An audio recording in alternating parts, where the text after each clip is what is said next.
ప్రభువైన యేసుక్రీస్తు నామంలో మీ అందరికీ శుభములు.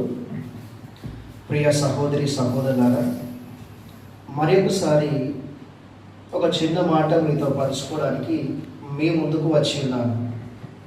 ఈరోజు మన వాక్యము మత్తయి సువార్త 24వ అధ్యాయము 12వ వచనం.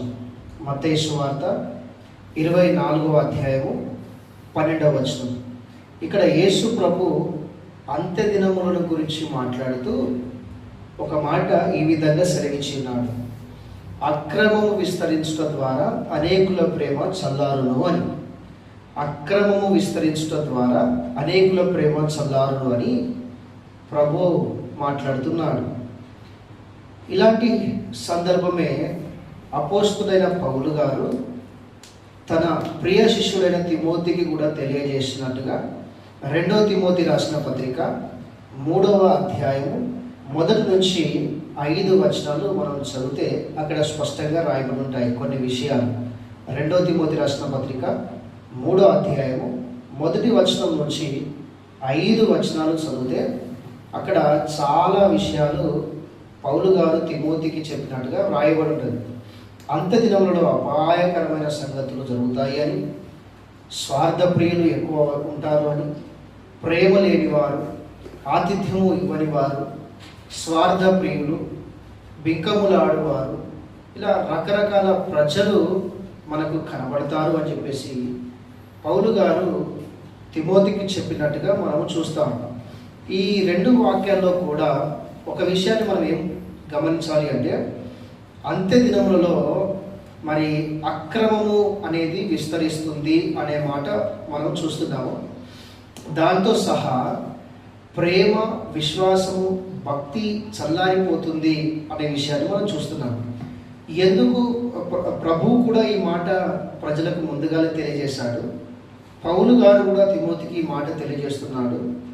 ఈ తెలియజేయటంలో ముఖ్య ఉద్దేశం ఏమిటి అంటే, ఇలాంటి మనం అంత్యదినాల్లో బ్రతుకుతున్నాము.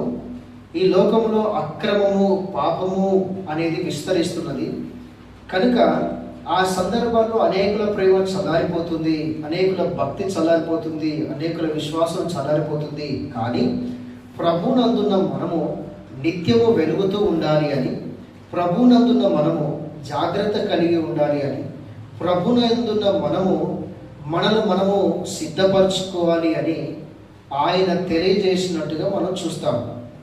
కనుక ప్రియులారా, ఈ అంత్య దినాల్లో నేనే కానీ మీరే కానీ క్రీస్తు రక్తము చేత కడగబడిన సంఘముగా, క్రీస్తు రక్తము చేత కొనబడిన మనము ఈ అంత్య దినాల్లో దేవుని కొరకు ఎలా వెలగాలి, ఎలాంటి లక్షణాలు ఉంటే మనం క్రీస్తు కొరకు ఈ లోకంలో వెలగలము, ఎలాంటి లక్షణాలు కలిగి ఉంటే మనం క్రీస్తు రాజ్యాన్ని స్థాపించగలము, ఎలాంటి లక్షణాలు మనలో ఉంటే మనం ఎలా క్రీస్తును సత్యవంతంగా నిజంగా మనం ఆయన మహిమపరచగలము అనే దానికి కొన్ని విషయాలు ఈరోజు మనం నేర్చుకోబోతున్నాం. చాలా జాగ్రత్తగా వినవలసిందిగా కోరుతున్నాను. ఒక 4 విషయాలు మనం ఈ అంత్యదినాల్లో మన జీవితాల్లో, సంఘాలలో, కుటుంబాల్లో ఉండవలసిన చాలా ప్రాముఖ్యమైన విషయాలు మనం నేర్చుకోబోతున్నాం. అందులో మొట్టమొదటిగా ఏమిటి అంటే ప్రియులారా, లూకాసు సువార్త 10వ అధ్యాయము 25వ వచనంలో, లూకాసు సువార్త 10వ అధ్యాయము 25వ వచనంలో ఒకసారి ఒక ధర్మశాస్త్ర ఉపదేశకుడు యేసు ప్రభు దగ్గరికి వస్తాడు. అయ్యా, నిత్య రాజ్యము వెళ్ళాలి అంటే నేను ఏమి చేయాలి అని మాట్లాడతాడు. అప్పుడు యేసు ప్రభు ఏమన్నాడు? నీవు ధర్మశాస్త్ర ఉపదేశకునే కదా, ధర్మశాస్త్రంలో ఏమి రాయబడింది అని అడుగుతాడు. అప్పుడు ఆ ధర్మశాస్త్ర ఉపదేశకుడు, ధర్మశాస్త్రంలోనైతే నీ దేవుని పూర్ణ హృదయముతోనూ, పూర్ణ ఆత్మతోనూ, పూర్ణ వివేకముతోనూ ప్రేమింపవలను, అలాగే నిన్ను వలె నీ పొరుగు వారిని ప్రేమింపవలనని ఉన్నది అని చెప్తాడు. అప్పుడు యేసు ప్రభు అన్నాడు, నీవు దాన్ని కలిగి జీవించు, లేదా నీవు దాన్ని అనుసరించి జీవించు, నీవు నిత్య రాజ్యానికి వారసుడవుతావు అని ప్రభు చెప్పాడు. ఈ మాటను మనం ఏమి చూస్తున్నాము అంటే, యేసు ప్రభువు పాపులమైన మన కొరకు 2025 సంవత్సరాల క్రితం ఈ లోకానికి వచ్చి ఆయన మన కొరకు తన రక్తమును కార్చి మరణించి సమాధి చేయబడి 3వ దినమున తిరిగి లేచాడు. మూడో దినమున తిరిగిలేచిన ఆయన కొన్ని దినాలు ఈ భూమి మీద ఉండి తాను ప్రత్యక్షపరుచుకొని ఆయన ఒలివల కొండ మీద నుండి పరలోకానికి ఆరోహణమయ్యాడు. పరలోకానికి ఆరోహణము కాక ముందు ఆయన అన్నాడు, తండ్రి ఎదుట అనేకమైన నివాస స్థలములు కలవు, నేను మీకు స్థలము సిద్ధపరచడానికి వెళ్తున్నాను అని ప్రభువు సెలవిచ్చి ఇంకా అనేకమైన విషయాలు తెలియజేసి ఆయన పరలోకానికి ఆరోహణమవుతాడు.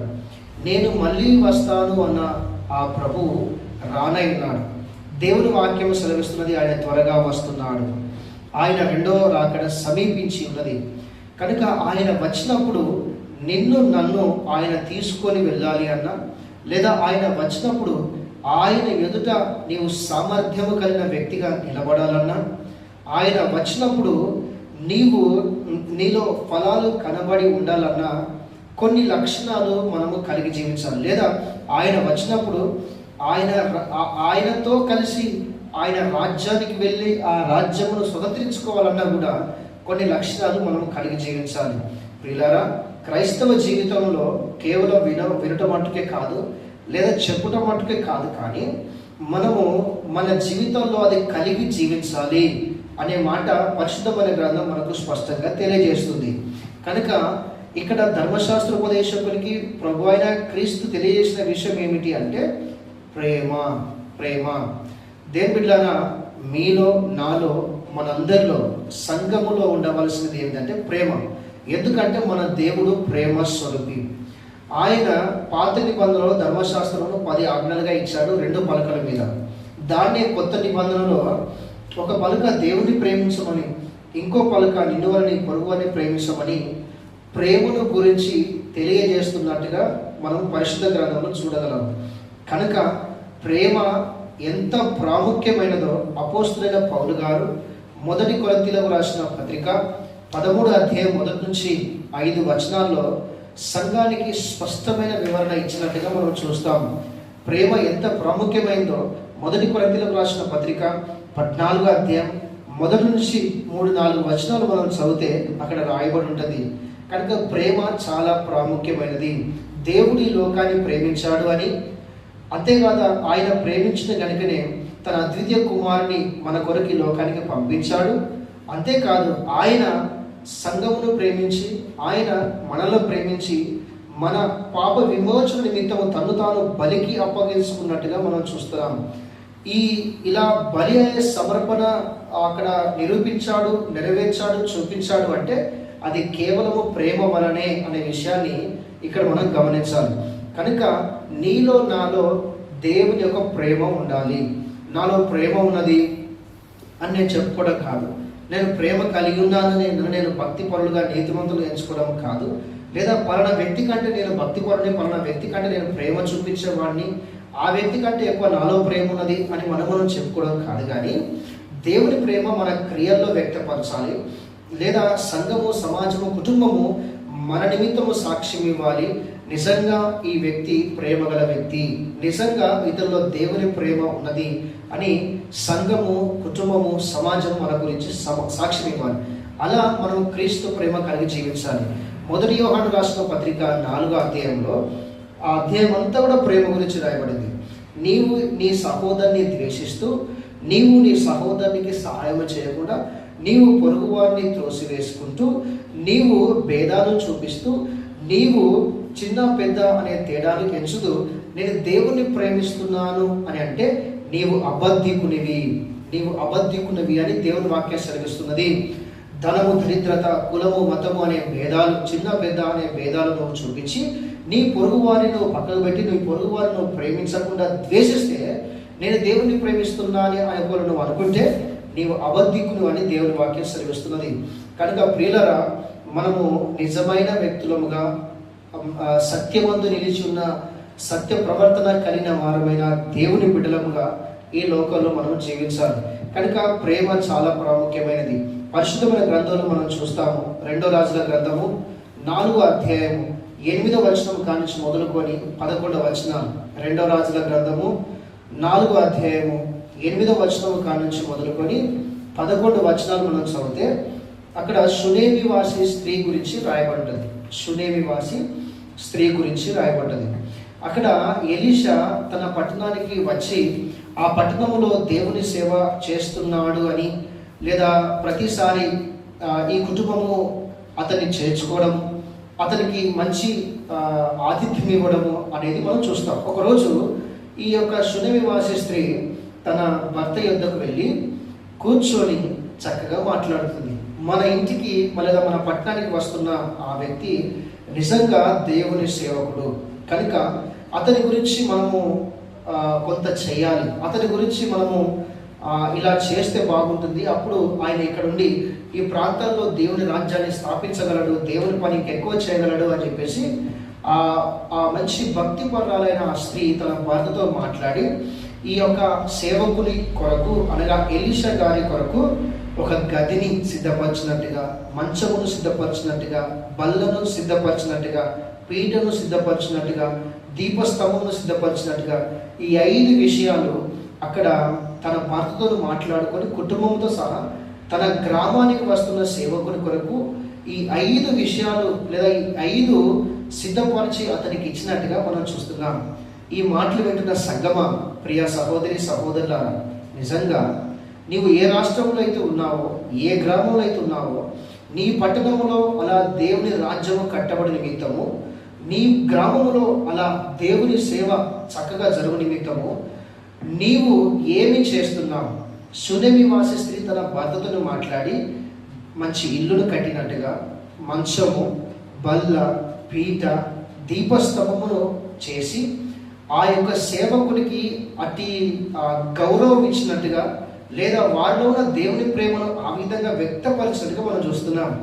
నిజంగా నువ్వు దేవుణ్ణి ప్రేమిస్తే నీ యొక్క గ్రామం కొరకు నువ్వు ఎలాంటి సమర్పణ కలిగి ఉన్నావు? నిజంగా నీలో దేవుని ప్రేమ ఉంటే నీలో ఉన్న ప్రేమను సేవకుల పట్ల, ఇరుగు పొరుగు వారి పట్ల, లేదా సమాజము పట్ల, సంఘము పట్ల నువ్వు ఎలా వ్యక్తపరుస్తున్నావో ఒక్కసారి ఆలోచన చేయండి. ఇది కదా నిజమైన ప్రేమ అంటే, ఇది కదా సమర్పణతో కూడిన ప్రేమ అంటే, ఇది కదా త్యాగపూరితమైన ప్రేమ అంటే.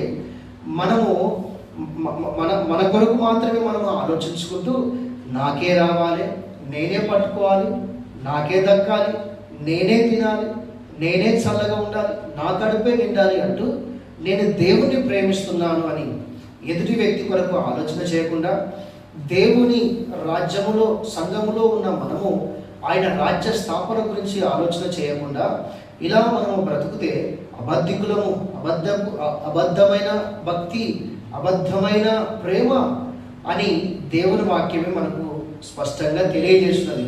కనుక సంగమ ఒక్కసారి ఆలోచన చేయండి.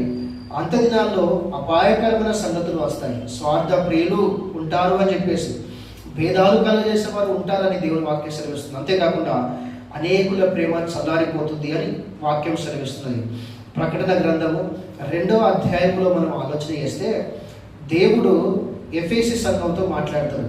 నీవు నీ మొదటి ప్రేమను విడిచిపెట్టావు, నీ ప్రేమ చల్లారిపోయింది, నీ మొదటి ప్రేమను విడిచిపెట్టావు అని దేవుడు వాక్యం సెలవిస్తున్నది. ఈరోజు దేవుడు నీతోనే మాట్లాడుతున్నాడు. 10 సంవత్సరాల క్రితం నీవు ప్రభులోనికి వచ్చినప్పుడు నీ విశ్వాసము, నీ భక్తి, నీ ప్రేమ ఏ విధంగా ఉండేది? 20 సంవత్సరాల ముందు, 15 సంవత్సరాల ముందు నువ్వు ఎలా ప్రార్థించేవాడివి, ఎలా బైబిల్ చదివేవాడివి, లేదా ఎలా ఉపవాసం ఉండేవాడివి, నువ్వు ఎలా ఇంటికి విశ్వాసులు వచ్చినా, లేదా ఇరుగు పొరుగు వారు వచ్చిన, సేవకుడు వచ్చినా నువ్వు ఎలా చేర్చుకునేదానివి, నువ్వు ఎలా చేర్చుకునేవాడివి, నువ్వు ఎలా దేవుని ప్రేమను వ్యక్తపరిచేవాడివి. ఒక్కసారి దయచేసి నీ గుండెల మీద చేయబెట్టుకొని ఒకసారి ఆలోచన చేయండి. ఇప్పుడు నీ భక్తి, ఇప్పుడు నీ ప్రేమ ఏ విధంగా ఉన్నదో ఆలోచన చేయండి. ప్రభు అంటున్నాడు, నీవు మారు మనసు పొందు. ప్రభు అంటున్నాడు, పోగొట్టుకున్న ఆ ప్రేమను తిరిగి తీసుకొని రా, లేదా తిరిగి నేను కట్టుకో, తిరిగి ఆ ప్రేమలోనికి రా అని చెప్పేసి ప్రభు ఇక్కడ మాట్లాడుతున్నాడు. మారు మనసు పొందమని ప్రభు మాట్లాడుతున్నాడు. కనుక ఈ వాక్యము ప్రభు మనతోనే మాట్లాడుతున్నాడు. ఈ అంత్యదినాల్లో ఇలాంటి పరిస్థితులు జరుగుతాయని ప్రభు చెప్పినప్పుడు మనం అలా పడిపోకుండా, చల్లారిపోకుండా ఆ ప్రేమలో మనం ఉండాలి, నిలకడ కలిగి ఉండాలి, మెలకువ కలిగి ఉండాలి అని దేవుని వాక్యం సెలవిస్తున్నది. కనుక ప్రియులారా, సునేమి వాసి స్త్రీ యొక్క ఉదాహరణ మనం చూసినాం కదా. ఇలా ఇంకా అనేకమైన ఉదాహరణలు మనం చూడగలము. కానీ మనకు సమయం ఎక్కువ లేదు కనుక మరి మనం ముందుకు వెళ్ళాలి కనుక నేను ఈ ఒక్క ఉదాహరణతోనే ఈ యొక్క అంశమును లేదా ఈ పాయింట్ను నేను ముగించాలనుకుంటున్నాను. మీరు ఒకసారి ఆలోచన చేయండి. మొదటి పాయింట్గా మనము దేవుని ప్రేమ కలిగి జీవించాలి. దేవుని ప్రేమ కలిగి జీవించాలి. ఆ ప్రేమలో త్యాగం ఉంటుంది, ఆ ప్రేమలో స్వార్థం ఉండదు, ఆ ప్రేమలో సమానత్వం ఉంటుంది, ఆ ప్రేమలో సమర్పణ ఉంటుంది, ఆ ప్రేమలో మరి ఇలాంటి లక్షణాలు ఉంటాయి. కనుక ఆ ప్రేమ కలిగి ఉన్న మనము లేదా ఆ ప్రేమ నిజంగా మనలో ఉంటే మరి ఇవన్నీ ఎక్కడ ఉన్నాయి? ఇవన్నీ మనలో ఎక్కడ ఉన్నాయి? మనం నిజంగా ఇవి వ్యక్తపరుస్తున్నామా? ఒకసారి ఆలోచన చేయండి. ఇదే విషయాన్ని మత్తయి సువార్త 5:15 మీ వెలుగును మీ యొక్క సత్క్రియలను అన్యజనుల ఎదుట ప్రచురపరచడం లేదా చూపించండి, అన్యజనులు దాన్ని చూసి పరలోక తండ్రిని మహిమపరచును అని రాయబడింది కదా. దేని గురించి ఆ మాట రాయబడింది అంటే దేని గురించి? మీ ప్రేమను దేవుని త్యాగపూరితమైన ప్రేమను, సమర్పణతో కూడిన ప్రేమను, సమానత్వాన్ని చూపించే ప్రేమను, భేదాలు లేకుండా ఉండే ఆ ప్రేమను నీ క్రియల ద్వారా, మంచి క్రియల ద్వారా నువ్వు వ్యక్తపరిచినప్పుడు లేదా సమాజము ఆ యొక్క మంచి క్రియలను, ఆ ప్రేమను చూసి దేవుణ్ణి మహిమపరుస్తారు. అది కదా క్రైస్తవ జీవితము. దేవుని రాజ్యం ఎలా కట్టబడుతుందంటే ఈ కోణంలో కట్టబడుతుంది అనే విషయాన్ని ఇక్కడ మనం గమనించాలి. రెండవ విషయాన్ని మనం ఆలోచన చేస్తే హెబ్రీలకు రాసిన పత్రిక 11:1 హెబ్రీలకు రాసిన పత్రిక 11:1 హెబ్రీలకు రాసిన పత్రిక 11:6 ఈ 2 వచనాలలో కూడా విశ్వాసము గురించి రాయబడి ఉంటుంది. చాలామంది ఏమనుకుంటారంటే నాకు విశ్వాసం ఉన్నది, నాకే చాలా గొప్ప విశ్వాసం ఉన్నది, నేను పలానా వ్యక్తి కంటే ఇంకా బెటర్, నేను మంచిగా ఉన్నా, నేను బాగా గొప్ప విశ్వాసం కలిగి ఉన్నాను అని చెప్పేసి తమ్మును తామే గొప్పగా ఎంచుకుంటారు. బైబిల్లో మనం ఆలోచన చేస్తే రోమిలకు రాసిన పత్రిక 10:17 వినడము ద్వారా విశ్వాసం కలుగుతుంది అని రాయబడి ఉంటుంది. రెండవది గలతీయులకు రాసిన పత్రిక 5:21-22 ఆత్మ ఫలము ద్వారా వచ్చే విశ్వాసం ఉన్నది. మూడవది మొదటి కొరింథీయులకు రాసిన పత్రిక 12:7-12 చదివితే అక్కడ పరిశుద్ధాత్మ వరము ద్వారా, కృపావరము ద్వారా వచ్చే విశ్వాసం ఉన్నది. వినడం ద్వారా వచ్చే విశ్వాసము, ఫలంలో నుండి వచ్చే విశ్వాసము, కృపావరంలో నుండి వచ్చే విశ్వాసం. ఇలా స్టెప్ బై స్టెప్ను మన విశ్వాసాన్ని చూస్తున్నాం. అందుకే ఒకరోజు లూకాసు వార్తలో ఒక మాట ఈ విధంగా రాయబడి ఉంటుంది. శిష్యులు ప్రార్థిస్తారు, ప్రభువా మా విశ్వాసంలో మమ్మల్ని వెలిగించండి, మా విశ్వాసాన్ని మాలో వృద్ధి పొందింప చేయండి అని ప్రార్థిస్తారు. ఏంటి, వాళ్ళలో విశ్వాసం లేదా అంటే ఉన్నది, కానీ ఆ విశ్వాసంలో వాళ్ళు ఎదగాలి అనే విషయాన్ని అక్కడ మనం గమనించాలి. కనుక నీవు ప్రభును రక్షకుడు అని నమ్ముకున్నావు కదా, ఆయన దేవుడు అని నమ్మావు కదా, ఆయన విశ్వాసం వస్తే ఆయన నిత్యరాజ్యం ఇస్తాడు అని నువ్వు నమ్మావు కదా, అది నీవు వినడము ద్వారా వచ్చిన విశ్వాసం. ఆ విశ్వాసంలో నుంచి నువ్వు ఆత్మ ఫలంలో నుండి విశ్వాసంలోకి రావాలి. ఈ విశ్వాసం నుంచి వరముగా ఇవ్వబడుతున్న విశ్వాసంలోకి రావాలి. అనగా ఇక్కడ మనం ఏం అర్థం చేసుకోవాలంటే దేవుణ్ణి ఆశ్చర్యంలోకి నడిపించే విశ్వాసంలోకి మనం రావాలి. అలాంటి విశ్వాసంలో వచ్చినప్పుడు గొప్ప గొప్ప కార్యాలు జరుగుతాయి. అసాధ్యమైన కార్యాలు కూడా అక్కడ సాధ్యముగా చేయబడతాయి అనే విషయాన్ని ఇక్కడ మనం గమనించాలి. ఎందుకు అంటే పరిశుద్ధమైన గ్రంథంలో మనం చూస్తాం. మొదటి రాజుల గ్రంథము 17:13 కానించి 16 మొదటి రాజుల గ్రంథము 17:13 కానించి 16 దాకా మనం చదివితే అక్కడ సారెపాతు విధవరాలు గురించి రాయబడి ఉంటుంది. సారెపాతు విధవరాలు గురించి రాయబడ్డది. ఆ కాలంలో గొప్ప కరువు అనేది వచ్చినప్పుడు దేవుడు ఏలియాను ఆ ప్రాంతానికి పంపిస్తాడు. ఈ యొక్క స్త్రీ దగ్గర కొంచెం రొట్టె లేదా కొంచెం పిండి, కొంచెం నూనె అనేది ఉంటుంది. ఊర్లో ప్రాంతంలో అందరూ చనిపోతున్నారు. నేను అడవికి వెళ్ళి కొన్ని కట్టెలు ఏరుకొని వచ్చి రొట్టె చేసి నా పిల్లలకు నేను పెట్టి నేను చనిపోయినా పర్వాలేదు అని కట్టెలు ఏరుకోవడానికి అడవికి వెళ్తాను. అక్కడ ఏలియా కలిసినప్పుడు ఆయన ఆమెతో మాట్లాడతాడు, ఈమె కూడా ఆయనతో మాట్లాడుతుంది. ఆ సంభాషణలో ఈమె పరిస్థితి, గ్రామ పరిస్థితి అంతా కూడా ఏలియాకు తెలిసిపోతుంది. అప్పుడు ఏలియా అన్నాడు, ఆ రొట్టె చేసి నువ్వు నాకు పెట్టు, నీకు ఏమి తక్కువ కాదు, విశ్వాసం ఉంచు అన్నప్పుడు ఆమె వెనుక ముందు ఆడకుండా మరి ఆమె అదే విధంగా రొట్టె చేసి ఆ సేవకునికి పెట్టినట్టుగా మనం చూస్తాం. అలా పెట్టిన కారణం బట్టి ఆమె జీవితంలో లేదా ఆ కుటుంబంలో నూనె తక్కువ కాలేదు, పిండి తక్కువ కాలేదు. ఆ కరువులో ఆమె పోషించబడింది, ఏలియా కూడా పోషించబడ్డట్టుగా దేవుని వాక్యం మనకు స్పష్టంగా సెలవిస్తున్నది. దేవునికి స్తోత్రం, దేవునికి మహిమ కలుగును గాక.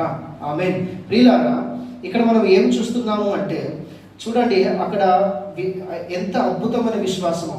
ఒకవేళ మీ దగ్గరికి కనుక సేవకుడు వస్తే అలాంటి పరిస్థితుల్లో కూడా మనం బ్రతికినట్లయితే, ఒకవేళ సేవకుడే కానీ విశ్వాసే కానీ లేదా దేవుడే మన రూపంలో వచ్చి కనుక అడిగితే నీవు ఏం చేస్తావు? ఆ స్త్రీ కనుక విశ్వాసం వచ్చినట్లుగా నీవు కూడా విశ్వాసం వస్తావా? ఆ స్త్రీ వెనుక ముందు ఆలోచన చేయకుండా ఆ రొట్టె ముక్కలు ఇచ్చినట్టుగా నీవు నిజంగా విశ్వాసులకి, దేవుని పేరిట వచ్చిన వారికి, సేవకులకి నువ్వు ఇస్తావా? ఒకసారి మన భక్తి ఏ విధంగా ఉన్నదో ఆలోచన చెయ్యి. మరి ఇలా అయ్యనప్పుడు, ఇలా నువ్వు ఉండనప్పుడు, అలాంటి క్రియను నువ్వు చూపించినప్పుడు, అలాంటి విశ్వాసాన్ని నీవు లేదు అని అనుకున్నప్పుడు నిన్ను నువ్వే ఎందుకు భక్తి పరురాలుగా ఎంచుకుంటున్నావు? నిన్ను నువ్వే ఎందుకు నీతిమంతునిగా ఎంచుకుంటున్నావు? వాళ్ళకంటే నేను బెటరు, నేను బాగా విశ్వాసం కలిగి ఉన్నాను, నా భక్తే గొప్పది, నా విశ్వాసమే గొప్పది అని ఎందుకు నువ్వు ఎంచుకుంటున్నావు? దేవుని వాక్యం సెలవిస్తున్నది, నీ భక్తి నా ఎదుట మురికి గుడ్డలతో సమానం అని యెషయా గ్రంథంలో దేవుడు తన ప్రవక్త ద్వారా ప్రజలకు తెలియజేసినట్టుగా మనం పరిశుద్ధ గ్రంథంలో చూస్తాం. కనుక ఎప్పుడు కూడా అట్లా ఒకరితో పోల్చుకోకండి, ఎప్పుడు కూడా ఒకరికంటే ఒకరు గొప్పవారిగా ఎంచుకోకండి. దేవుడి వాక్యం సెలవిస్తున్నది తగ్గించుకోండి, దేవుడి వాక్యం సెలవిస్తున్నది సరి చేసుకోండి. దేవుడి వాక్యం సెలవిస్తున్నది మనము ఇంకా ఎదగాలి, ప్రభు సావాసంలో, ప్రభు సన్నిధిలో, ప్రభుతో నడుస్తూ ఇంకా ఎదగాలి అని అనుకోవాలి తప్ప, నాకు బాగా జ్ఞానం ఉన్నది, నేను బాగా తెలుసుకున్నా, నేను చాలా అనుభవస్తురాలని, నాకంటే ఎక్కువ ఇంకెవరు తెలుసు, నేను వాళ్ళకంటే ఎక్కువ భక్తి చేస్తున్నా, నాకే విశ్వాసం ఉన్నది అనే తత్వంలోకి వస్తే ఇక నీకంటే గుడ్డోళ్ళు ఈ భూమి మీదో, నీకంటే భక్తిహీనులు ఈ భూమి మీద ఇంక ఎవ్వరు లేరు అనే విషయాన్ని గమనించాలి ప్రియులారా. కనుక పాత నిబంధనలో మనం ఈ సారెపాది విధురాలు ఉదాహరణ చూస్తే, కొత్త నిబంధనలో కూడా మత్తయి సువార్త 15వ అధ్యాయం 21వ వచనం కానుంచి 28వ వచనం మనం చదివినట్లయితే, మత్తయి సువార్త 15వ అధ్యాయం 21వ వచనం కానుంచి మొదలుకొని 28 వచనాలు మనం చూస్తే, కానాను స్త్రీ యేసు ప్రభు దగ్గరికి వస్తుంది. అయ్యా, నా కుమార్తె చనిపోతున్నది కనుక దయచేసి నా కుమార్తెను బాగు చేయండి అని ప్రార్థిస్తే, ప్రభు అన్నాడు, ఇశ్రాయేలు ఇంటిలో నశించిన గొర్రెల యొద్దకే నేను వచ్చింది కానీ అన్యజనుల కొరకు రాలేదు అంటాడు. అయినా కూడా ఆమె నిరాశ చెందకుండా, వెనుకడుగు వేయకుండా అక్కడే ఉండి సమయమును చూసి మళ్ళీ ఆయనే బ్రతిమాలుకుంటుంది. అయ్యా, దయచేసి నా కుమార్తెను బ్రతికించండి, దయచేసి సహాయం చేయండి అంటే, అప్పుడు ప్రభు అన్నాడు, పిల్లలకు వేయాల్సిన రొట్టె కుక్కలకు వేయడము యుక్తము కాదు అన్నాడు. ఈ మాట కూడా ఆమె బాధపడకుండా, ఈ మాట కూడా ఆమె కృంగిపోకుండా మళ్ళీ ఆమె ఏమంటున్నది అంటే, అయ్యా, మీరు చెప్పింది నిజమే, పిల్లలు రొట్టె తిన్నప్పుడు ఆ బల్ల మీద కొన్ని మొక్కల కింద పడితే కుక్కలు వచ్చి ఏరుకొని తింటాయి కదా, కనీసం ఆ కింద పడ్డ ఆ ముక్కలన్నా నాకు, నా కుమార్తెకి ఇవ్వండి, నా కుటుంబానికి ఇవ్వండి అన్నప్పుడు నిజంగా ఆమె చెప్పిన ఈ మాటలో ఉన్న విశ్వాసాన్ని దేవుడు, అనగా ప్రభు అయిన యేసు ప్రభుల వారు అక్కడ చూసి ఆశ్చర్యపోయాడు. నిజంగా ఆశ్చర్యపోయాడు. ఇది కదా విశ్వాసం. నిజంగా ఇలాంటి విశ్వాసం నీలో నాలో ఉన్నదా? ఈరోజు ఒక్క మాట అంటే సంఘ సావాసాన్ని విడిచిపెట్టి, ఇది కాకపోతే ఇంకొకటి ఉన్నది అని విడిచిపెట్టి వెళ్ళిపోయే వాళ్ళు ఉన్నారు. ఈరోజు ఒక్క మాట అంటే ఆ సంఘాన్ని 2 చెక్కలుగా చేసేవాళ్ళు ఉన్నారు. ఈరోజు ఒక్క మాట అంటే ప్రియులారా, సంఘానికి రాకుండా, ఇంకా ఏ సంఘానికి కూడా పోకుండా ఇంటికానే ఉండి మొబైల్లో చూసేవాళ్ళు కూడా ఉన్నారు, ఫోన్లో చూసేవాళ్ళు ఉన్నారు. చూడండి, ఇలాంటి వాళ్ళు ఎలా దేవుని రాజ్యాన్ని స్వతంత్రించుకుంటారు? ఇలాంటి వాళ్ళు రేపు ప్రభు వచ్చినప్పుడు ప్రభు ఎదుట ఎలా నిలబడతారు? ఇలాంటి వాళ్ళు ఎలా దేవుని రాజ్యాన్ని స్వతంత్రించుకుంటారు? ఒకసారి మీరు ఆలోచన చేయండి. ఇక్కడ ఈ స్త్రీలో ఉన్న విశ్వాసము ఈ అంత దినాల్లో నీలో నాలో ఉండాలని దేవుని వాక్యం సెలవిస్తున్నది. ఇలాంటి విశ్వాసం ఉండాలి. నిలకడలేని విశ్వాసము కాదు. ఒక మాట అంటే సావాసాన్ని విడిచిపెట్టే విశ్వాసం కాదు. ఒక మాట అంటే సంఘాన్ని రెండు చెక్కలు చేసే విశ్వాసం కాదు. ఒక మాట అంటే సావాసానికి రాకుండా ఇంటికానే కూర్చొని నేను భక్తి పౌరులో నేను ఎక్కడ ఉంటే అక్కడ దేవుడు ఉంటాడు, నేను ఎక్కడ ఉంటే అక్కడ దేవుడి సన్నిధి, దేవుడు చెప్పాడు కదా 2-3 ఉంటే ఉంటాడని చెప్పేసి అనే భక్తిహీనతలో ఉండడము నిజంగా నిజమైన విశ్వాసము కానే కాదు. ఎందుకంటే దేవుని వాక్యం సెలవిస్తున్నది, సేవకుని అవసరం ఎంతో ఉన్నది. దేవుని మందిరములో నివసించడము మనకు ఒలివల చెట్టు లాంటి సాదృశ్యాలు పరిశుద్ధ గ్రంథంలో ఎన్నో వివరించబడ్డాయి. దేవుని మందిరం నిలబడము 1000 దినములతో సమానము అని అనేకమైన రెఫరెన్స్, అనేకమైన మాటలు. సావాసం ఎంతో ప్రాముఖ్యమైనది. సేవకుడితో, సంఘానితో, దేవుడితో. ఆ సావాసానికి దూరం ఉంటే నీవు సాతానికి అవకాశం ఇచ్చినట్టే, భక్తిహీనతలోకి వెళ్ళినట్టే, చీకట్లోనికి వెళ్ళినట్టే, నీవే నీ జీవితాన్ని స్వయంగా నాశనం చేసుకున్నట్టే అనే విషయాన్ని గమనించాలి. కనుక ప్రియులారా, విశ్వాసము చాలా ప్రాముఖ్యమైనది. ఇలాంటి విశ్వాసం పాత నిబంధనలో చూసిన ఆ యొక్క సారెపాతి విధవరాలు లాంటి విశ్వాసము, కొత్త నిబంధనలో చూస్తున్న ఈ యొక్క కానాను స్త్రీ లాంటి విశ్వాసము ఈ అంత్యదినాల్లో నాలో నీలో మనందరిలో ఉండాలని దేవుడు కోరుకుంటున్నాడు. ఈ మాటలు వింటున్న ప్రియ సహోదరి సహోదరుల సంగమా, నిజంగా మన జీవితాలు ఏ విధంగా ఉన్నాయి? ఇలాంటి విశ్వాసం మనలో ఉన్నదా? ఒకసారి ఆలోచన చేయండి. మూడో విషయాన్ని మనం ఆలోచన చేస్తే, యాకోబు రాసిన పత్రిక 1వ అధ్యాయం 22వ వచనము, యాకోబు రాసిన పత్రిక 1వ అధ్యాయం 22వ వచనము, మత్తయి సువార్త 7వ అధ్యాయం 24వ వచనం, మత్తయి సువార్త 7వ అధ్యాయం 24వ వచనం. ఈ వాక్యాలలో ఏం రాయబడింది అంటే, క్రైస్తవులముగా సంఘముగా మనము ఆయన మాటలు వినడం మట్టుకే కాదు కానీ వాటిని పాటించే వారముగా, అనుసరించి నడుచుకునే వారముగా ఈ లోకంలో మనం బ్రతకాలి, ఈ లోకంలో మనం జీవించాలి. ఈరోజు చాలామంది ఎలా ఉన్నారు అంటే, చాలామంది విశ్వాసులు వింటున్నారు, సేవకుడు చెప్పేది చెప్తాడు, మనం వినాలి, ఆయన చేసేది ఆయన చేస్తాడు, మనం చేసేది మనం చేయాలి, ఆయన అంతే మనం ఇంతే అన్నట్టుగా చాలామంది ఒక భక్తిహీనతగా, ఒక బుద్ధిహీనతలో తమను తాము కట్టుకొని చీకట్లో నడుస్తున్నారు చాలామంది. ఇది ఎంతో వారికి నష్టాన్ని తీసుకొని వస్తుంది అనే విషయాన్ని వాళ్ళు గమనించలేకపోతున్నారు. మన జీవితంలో స్వస్థత అయినా, ఆశీర్వాదమైన, రక్షణైనా, కాపుదలనైనా, లేదా మన జీవితంలో ప్రతిదీ కూడా మనము ఎవరో చేతులు పెడితే, ఎవరో ఊదితే, మరి ఎవరో గట్టిగా ప్రార్థన చేస్తే మనము పొందుకోము కానీ దేవుని వాక్యం మనం విని ఆ వాక్యాన్ని మన హృదయంలో భద్రపరుచుకొని ఆ వాక్యానుసారంగా మన బ్రతుకును మలుచుకొని వాక్యానుసారంగా మనం జీవిస్తే మన జీవితంలో రావాల్సిన ఆశీర్వాదము, ఫలము, మరి విడుదల, స్వస్థత, అభిషేకం అన్నీ కూడా తామంతట తామే మరి లైన్ సీరుగా, పద్ధతి సీరుగా మన జీవితంలో వస్తాయి. కేవలం వాక్యం ద్వారా ఇదే సత్యము. కనుక దేవుని వాక్యాన్ని నిర్లక్ష్యం చేయకండి, దేవుని వాక్యాన్ని చులకనగా చూడకండి. దేవుని వాక్యము ఎంతో శక్తివంతమైంది. దేవుని వాక్యము నీ జీవితంలో మరి ఒక క్రైస్తవ జీవితంలో పొందుకోవాల్సిన ఉండవలసిన ఆశీర్వాదాలు అన్నీ కూడా కేవలం దేవుని వాక్యం ద్వారానే మన జీవితంలో వస్తాయి. దేవుని వాక్యం ద్వారానే అది సాధ్యం అనే విషయాన్ని గమనించాలి. బైబిల్ ఒక ఉదాహరణ మనం చూస్తాం. యెహోషువ గ్రంథము 2వ అధ్యాయము 9వ వచనం కాడి నుంచి 14వ వచనము. యెహోషువ గ్రంథము 2వ అధ్యాయము మరి 9వ వచనం కాడి నుంచి 14వ వచనము. ఇంకొక వాక్యము యెహోషువ గ్రంథము 6వ అధ్యాయము 25వ వచనం. యెహోషువ గ్రంథం 6వ అధ్యాయం 25వ వచనం. ఇక్కడ రాహాబు వేశ్య గురించి రాయబడింది. ఒకరోజు యెహోషువ యెరికోను చూడడానికి వేగుల వారిని పంపిస్తాడు ఆ పట్టణంలోనికి. వాళ్ళు ఆ పట్టణాన్ని చూసి తిరిగి వస్తుండగా ఆ పట్టణం యొక్క రాజుకు తెలుస్తుంది వేగుల వారు వచ్చారు. అప్పుడు ఆయన సైనికులకు ఆజ్ఞాపిస్తాడు, వాళ్ళని పట్టుకొని చంపేయండి అని చెప్పేసి. వాళ్ళు పారిపోతూ ఆ పట్టణం యొక్క ప్రాకారం మీద ఇల్లు కట్టుకొని ఉన్న రాహాబు యొద్దకు వచ్చినప్పుడు రాహాబు వాళ్ళని తన ఇంట చేర్చుకొని వాళ్ళకి మంచి ప్రేమను లేదా వాళ్ళని కాపాడి వాళ్ళని రక్షించి, మరి ఆ పట్టణం యొక్క సైనికులు వచ్చినప్పుడు వారు నా యుద్ధకు రాలేదు, మీరు త్వరగా వెళితే వారు మీకు కనబడతారు అని చెప్పేసి వాళ్ళని పంపిస్తారు. అలా వాళ్ళని అనగా దేవుని సేవకులు రక్షించినట్టుగా మనం చూస్తాం. అప్పుడు ఈమె అడుగుతుంది, మీరు ఖచ్చితంగా యెహోవా దేవుడు తప్పకుండా ఈ పట్టణాన్ని మీ చేతికి అప్పగిస్తాడు.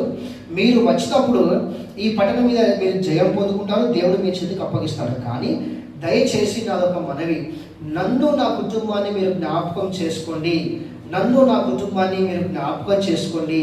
మేము రక్షించబడాలి అనే ఉద్దేశంతో తన నిమిత్తము తన కుటుంబం నిమిత్తము ప్రాధాయపడినప్పుడు ఆ వచ్చిన వేగుల వారు ఆ సేవకులు ఏమన్నారంటే, మీ యొక్క ఇంటి కిటికీకి ఆ ఎర్రని ద్వారము కట్టిన ఎడల, మీరు ఈ గృహంలో ఉండిన ఎడల, మేము వచ్చినప్పుడు యెహోవా ఈ పట్టణాన్ని మాకు అప్పగించినప్పుడు తప్పకుండా మీరు మాలో ఒకరిగా ఉంటారు, మా ప్రయాణంలో ఉంటారు అని చెప్పేసి సేవకులు సెలవిస్తారు.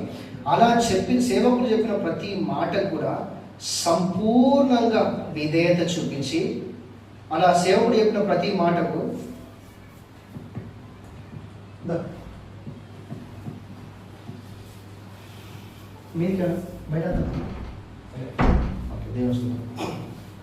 అలా సేవకుడు చెప్పిన ప్రతి మాటకు సంపూర్ణంగా విధేయత చూపించి వాళ్ళు చెప్పిందంతా కూడా చేసినట్టుగా, అలా చేసిన కారణం బట్టి వాళ్ళు వచ్చినప్పుడు ఈ పట్టణాన్ని దేవుడు వారి చేతికి అప్పగిస్తాడు.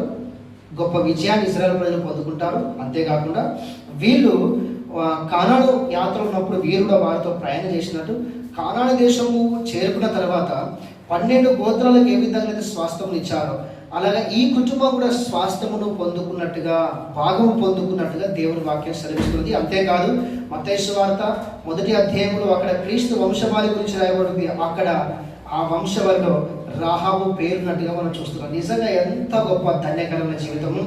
రేపు ఆయన వచ్చినప్పుడు నీవు ఆయనతో కూడా నువ్వు వెళ్ళాలి అంటే, ఆ రాజ్యం నువ్వు స్వతంత్రించుకోవాలి అన్న, ఆ జీవగ్రంథంలో నీ పేరు రాయబడాలి అంటే ఇట్టి జీవితాన్ని నువ్వు కలిగి జీవించాలి. ప్రభువా ప్రభువా అని పిలుచు ప్రతివాడు పరలోక రాజ్యం ప్రవేశించదు, కానీ పరలోకమందున తండ్రి చిత్త ప్రకారం చేయబడే పరలోక రాజ్యంలో ప్రవేశించు అని దేవుని వాక్యం సెలవిస్తున్నది.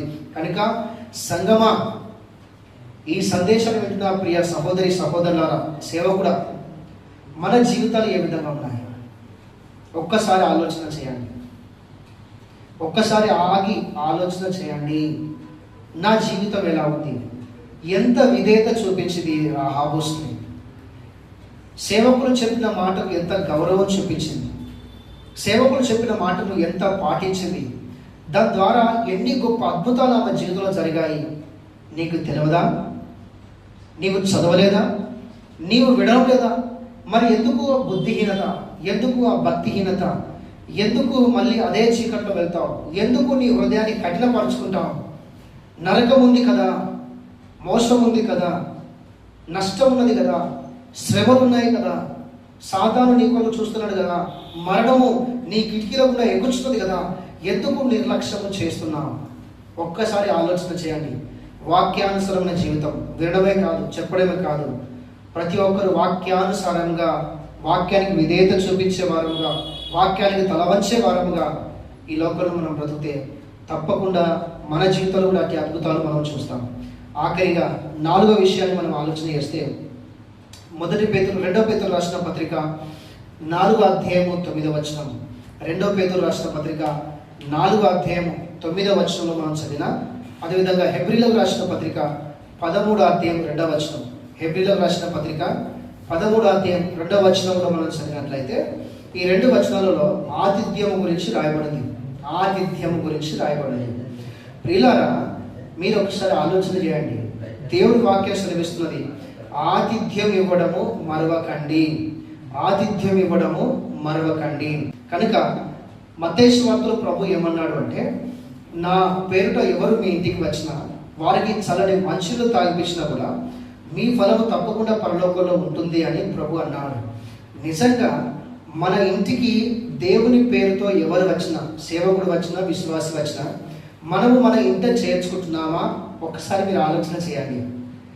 మనము కొత్తగా ప్రభులోనికి వచ్చినప్పుడు ఎలా చేర్చుకున్నామో, ఇప్పుడు 10 సంవత్సరాలు, 15 సంవత్సరాలు, 20 సంవత్సరాలు ప్రభులోనికి వచ్చి ఆ యొక్క భక్తిని మనం చూపిస్తున్నామా? ఆ క్రియలు, ఆ మంచి క్రియలు మనము కనపరుస్తున్నామా, చూపిస్తున్నామా? నిజంగా మీ ఇంటికి వస్తే నువ్వు చేర్చుకుంటున్నావా?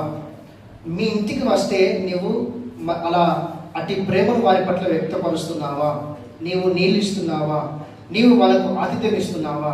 ఈరోజు ఎలా అయిండు అంటే మనుషులు, ఈ వ్యక్తి ఒకవేళ రోడ్డు మీద కలిసినా లేదా ఇంటి బయట కలిసినా అట్నుంచి అటే ఎలా మాట్లాడితే ఏమి చెప్తే అట్నుంచి అటే వెళ్తాడు అని ఆలోచన చేసి తెలివిగా మాట్లాడి అట్నుంచి అటే పంపిస్తున్నారు తప్ప, మరి వాళ్ళు క్రీస్తు పేరిట వచ్చారు, వాళ్ళు అన్యులైనా కూడా మేము క్రీస్తు ప్రేమను ప్రకటించాలి లేదా చూపించాలి అనే తత్వాన్ని, అనే భక్తిని చాలా మంది విడిచిపెట్టి ఒక గుడ్డి భక్తి ఈ లోకంలో చేస్తున్నారు. అందుకే ఈరోజు అనేకమైన కుటుంబంలో మీరు చూడండి, ఎక్కడ కూడా ఉద్యోగం లేదు, సంఘాలు అయిన కుటుంబంలో ఎక్కడైనా కూడా ఆశీర్వాదం లేదు. ఆతిథ్యము ఎంత ప్రాముఖ్యమైనది అంటే పరిశుద్ధమైన గ్రంథంలో మనం చూస్తాము. కొంతమంది ఎరగకయే దేవదూతలకు ఆతిథ్యం ఇచ్చి వాగ్దానములు పొందుకున్నారు అని దేవుని వాక్యం సెలవిస్తున్నది. అబ్రహాముకు 100 సంవత్సరాలు, షారాకు నాకు తెలిసి 90కి ఎక్కువనే, 100కు తక్కువ 90కి ఎక్కువ ఉంటాయి. దేవుని వాక్యం సెలవిస్తుంది. ఆమె గొడ్రాలు, ఆమె పిల్లలను కనలేదు, సామర్థ్యము శక్తిని కోల్పోయిన స్థితిలో ఉన్నది. మరి దేవదూతలు వచ్చినప్పుడు నీ భార్య గర్భము ధరించి కుమారుని కంటుంది అని అంటే ఆమె నవ్వుతుంది. అంటే నవ్వింది అంటే ఆమె పరిస్థితి ఏంటిది, ఆమె మీద ఆమెకు ఎలాంటి క్లారిటీ ఉన్నదన్న సంగతి మీరు ఇక్కడ గమనించాలి. అలాంటి స్థితిలో ఉన్నప్పటికీ కూడా వీళ్ళు దేవదూతలకు తెలియకనే దేవతలకు ఆతిథ్యం ఇచ్చి వారి ద్వారా వాగ్దానం పొంది, అలాంటి స్త్రీ గర్భము ధరించి కుమారుని కని ఇస్సాకు అని పేరు పెట్టి, ఆ ఇస్సాకు ద్వారా ప్రపంచములు మరి పుట్టినట్టుగా, ఆ ఇస్సాకు ద్వారా మరి ప్రపంచములు ఆశీర్వదించబడ్డట్టుగా మనం చూస్తాం. ఆ ఇస్సాకు మరి వచ్చిన సకల మానవాళి నిమిత్తము సకల మానవాళి పాపం నిమిత్తము కలువరి సిలువలో మరణించిన ఆ యొక్క క్రీస్తుకు సాదృశ్యంగా బ్రతికినట్టుగా మనం ఆ యొక్క ఇస్సాకును మనం చూస్తాం. నిజంగా ఎంత అద్భుతమో చూడండి. మరి దీని అంతటికి కారణం ఎక్కడి నుంచి ప్రారంభించబడింది అంటే ఆతిథ్యం.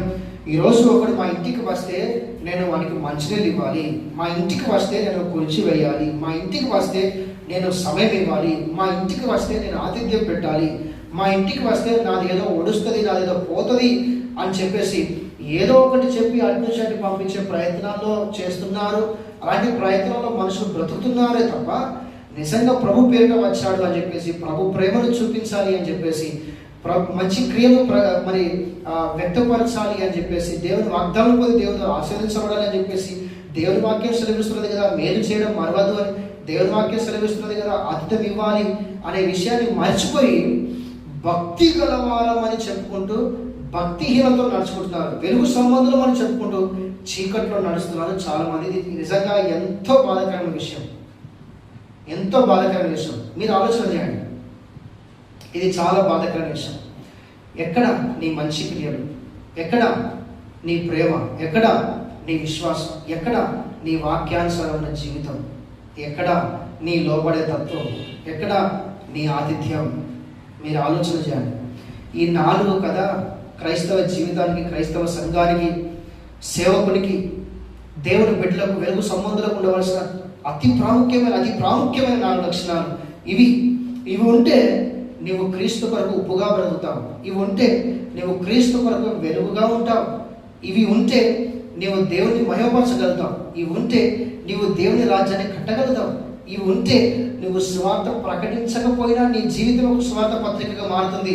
ఇవి ఉంటే ఇవి నువ్వు ప్రకటించినప్పుడు లేదా ఇవి నీ జీవితంలో వ్యక్తపరిచినప్పుడు అన్యులు వీటిని నీ జీవితంలో వీటిని చూసి దేవుణ్ణి మహిమపరుస్తారు. దేవునికి స్తోత్రం, ఆమేన్, హల్లెలూయా.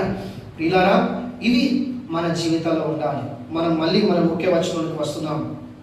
దేవుని వాక్యం స్పష్టంగా సెలవిస్తున్నది, అక్రమం విస్తరించడం ద్వారా అనేకుల ప్రేమ చల్లారిన. లేదా పౌలు గారు తిమోతికి చెప్తున్నాడు, అంత్యదినాల్లో ఇలాంటి పరిస్థితులు, ఇలాంటి వారు మనకు కనబడతారు. వీరికి విముఖుడవై ఉండు, వీరికి దూరంగా ఉండు.